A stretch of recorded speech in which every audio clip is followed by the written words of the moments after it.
By gift theory, President Emmerson Mnangagwa acted unconstitutionally by flying to South Africa yesterday on an official visit before appointing his deputies, law experts have said, warning that if anything befalls him, it may have detrimental consequences for the administrative state given that there is no clear successor.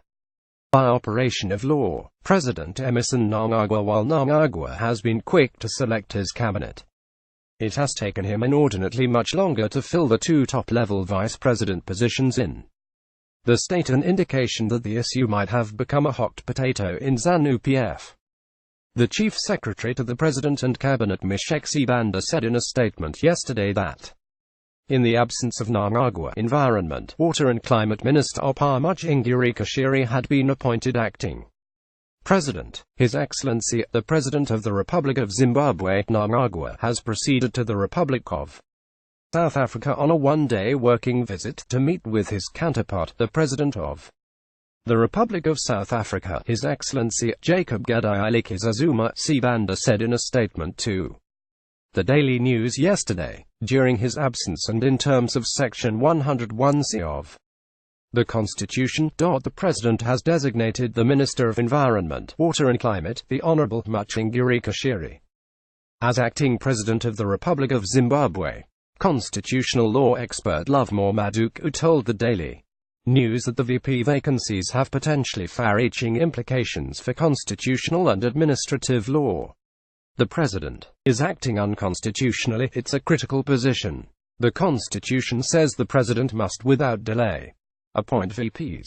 The first appointment he should have made, according to the Constitution, is the VPs, not ministers. He can't appoint ministers before appointing VPs.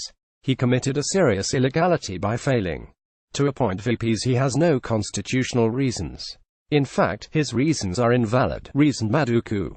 He said the Constitution envisages a situation where the President and his deputies appoint ministers and assigns functions to them, including the administration of any act of Parliament or of any ministry or department, but the President may reserve to himself or herself the administration of an act, ministry or department. Maduku alleged there has been a cocktail of illegalities by the new president, including taking oath as state president without the mandate of his party. In his closing speech at the ZANU-PF Congress, he indicated that he was not yet president. Maduku said, Mnangagwa told the Extraordinary Congress, "Today I address you as the party's president and first secretary, subject to the ratification of the resolution of Central Committee meeting that sat on November 19, 2017. On November 19, ZANU-PF's Central Committee dismissed Robert Mugabe as party leader and replaced him with the reinstated Mnangagwa. It also expelled Grace Mugabe and senior Generation 40 leaders from the party, and reinstated membership for all those subjected to disciplinary measures since 2014. Maduku said appointing Mutshingiri Kashiri acting president was even more scandalous. He said while Mutshingiri Kashiri was the most senior ZANU-PF official in cabinet after Mnangagwa, the chief secretary cannot invoke Section 101C of the Constitution to clothe the illegality. They can't rely on that section. Maduku said, it's not designed for a president who has no VP. That section, it assumes there is a VP who is unable to exercise his function, maybe because of ill health, then a minister can be appointed. It doesn't apply before a VP has been appointed. He can't leave the country before he appoints a VP. A president who hasn't appointed mustn't leave the country. The Constitution does not contemplate a situation where the president appoints cabinet before VPs, he opined. Maduku said despite affecting important areas of public policy, the vacancies in the VP positions have other serious implications. If something happens, there is no successor by operation of law, Maduku said. By the way, Oppar is not acting as vice president, there is no vice president. So, say Mnangagwa dies in a plane crash, it will create serious problems. It won't be automatic that Oppar becomes a successor. They are creating unnecessary problems, the University of Zimbabwe law professor added, warning of detrimental consequences. He is running the country like a tuck shop, Maduku said. Proper head of state material would ensure that by now you have VPs. That's the formal thing to do. This is unconstitutional. It has serious dangers. Mnangagwa is creating recipe for instability in the country.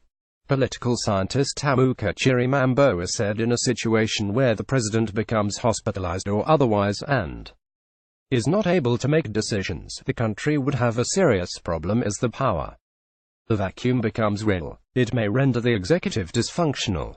It may potentially open avenues for bitter contestation of who is in charge because it may have been left open. We have to remember that power vacuums and uncertainty have always bred disaster after disaster in politics, said Chirimamboa. The Bon coup drama of the last 2 months or so was a result of the perceived power vacuum and uncertainty on succession in ruling party and government. In this case, the new administration has to be more alive to this reality than anyone and leave no power the vacuum, even if it means the president may be absent even for a second. It's something that the new SAR needs to quickly sort out. Continuing the culture of governance hinged on uncertainty and suspense may be playing Russian roulette if not handled properly, he continued. Civil rights campaigner and analyst Gladys Latawayo disagreed. She said there was no power vacuum, adding the real president is in the country. Let us not be fooled. This is a military junta and not a civilian government, so where Mnangagwa goes in my opinion is immaterial. The real power resides in the military, she said, tongue-in-cheek. The military has been directly involved in guiding both the ruling party and the government's new direction.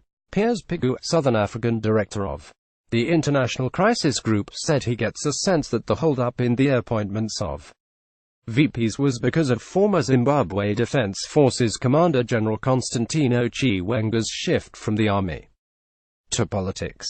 Regarded by many as the power behind Mnangagwa, Chiwenga has signaled that the military is now a direct political player, with many anticipating that he will be appointed one of the 2 VPs after his retirement by the president and pending redeployment confirmed as part of the military leadership reconfiguration announced this week.